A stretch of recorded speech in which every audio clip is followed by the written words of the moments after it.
You wouldn't give your 3-year-old son a creepy rubber puppet now, would you? Well, you shouldn't. My mother thought it was a bloody good idea for me, though. I don't know what inspired that thought in her head, but if I had a time machine, I've got half a mind to go back and throw that silly little thing in the bin, or burn it. It'd make me feel a whole lot better to know that that thing would be gone once and for all. But it's not. It's in some other house nowadays. My ex-girlfriend's house, specifically. I giggle now and then, knowing she's stuck with it. The doll was a Boglin. This guy's name was Drool. You could Google up Boglin Drool and get a few pictures of them. Some pictures including the weird little cage-like box that they came in. But if you're too lazy to search it up, then allow me to write out a description of him, it, whatever.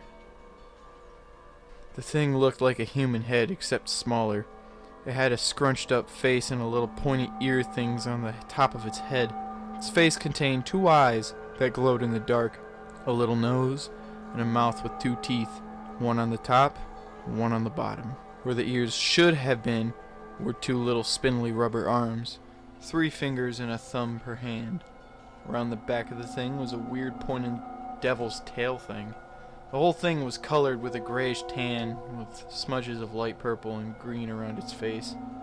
But where the magic happened was underneath it.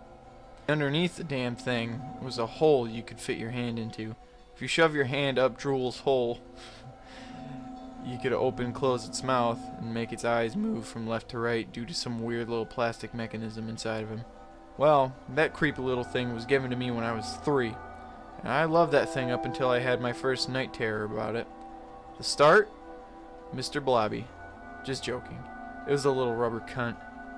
Strange how I can't remember much in my life, yet I can still remember my first night terror. I woke up in my bed. It was an elevated wooden bed with a little ladder so I could get up, and I saw this little spot in the ceiling. I thought nothing of it until it grew and started shaking. I hid under my covers and I felt something hit my legs, bounce off, and a second later hit the floor. I woke up after that, definitely crying and probably screaming, maybe drenched in urine. Over the years, the night terrors got more vivid. Most were just me waking up in an enclosed room watching Drool walk over me using his little arms. Man, now that I think about it, the thing in the dreams looked nothing like Drool. It lacked a tail and ears. All I can remember is that it had the same face, same color, and it moved like a puppet. It felt as heavy as a small dog, though. That wasn't the only thing in the night terrors. I often smelled the scent of burning rubber. The creepy thing is that I often smelled that in my waking hours, too. Never knew what caused it. Nobody else seemed to smell it. So after a while, I decided to peg it up as a bodily odor. After 5 or so years of this nonsense, the nightmares just stopped, strangely enough. It was about time where the thing got shoved up into my attic. Those 5 years were bliss. Till one day I was helping my parents carry stuff down from it, and whilst waiting for another box to carefully lift down, Drool flew out and hit me in my face. My parents laughed, but I didn't. I almost fell down the stairs too. I may have been 12, but still, that wasn't a very nice thing to do to me. After those 5 years, I stopped being scared of him. In fact, I thought it was funny. I mean, all those silly little night terrors over this tiny thing. It was much smaller than I remembered. I decided to keep it in my room again, because I could show it off to people and maybe sneak it to school once or twice to freak someone out. I put it in a shoebox in a slot under my bed. By then I had a new bed, which was lower and had shelves underneath it, and that's where it stayed. But weirdly enough, I started having night terrors again. None of them had Drool in them, but they were night terrors nonetheless.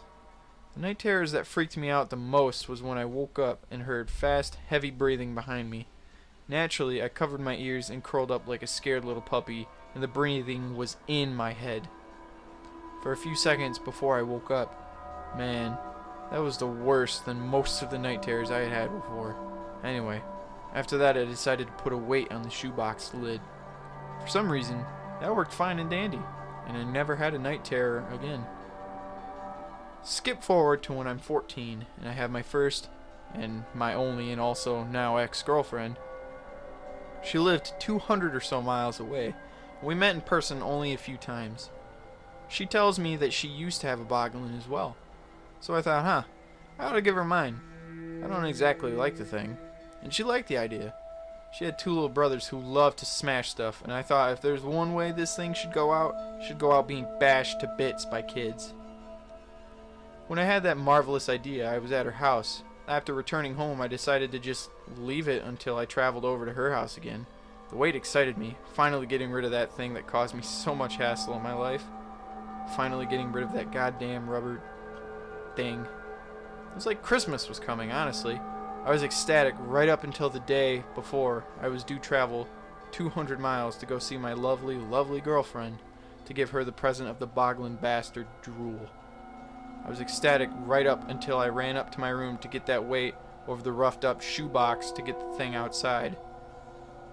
I was ecstatic up until I had the thing in my hands and I looked inside the box.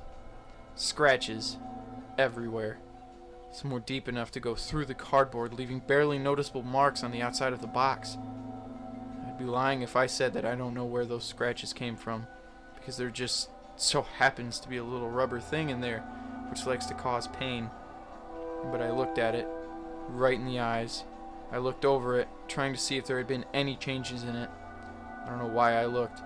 It had been so long since I cast eyes over it that if there had been any changes, I wouldn't have been able to notice them. But as I was looking over it, trying to figure out why this thing caused me so many realistic night terrors, why this thing seems to leave the air smelling of burning rubber, how this thing left scratches in the box, a thought came over me. How the hell did it leave scratches with hands made of rubber?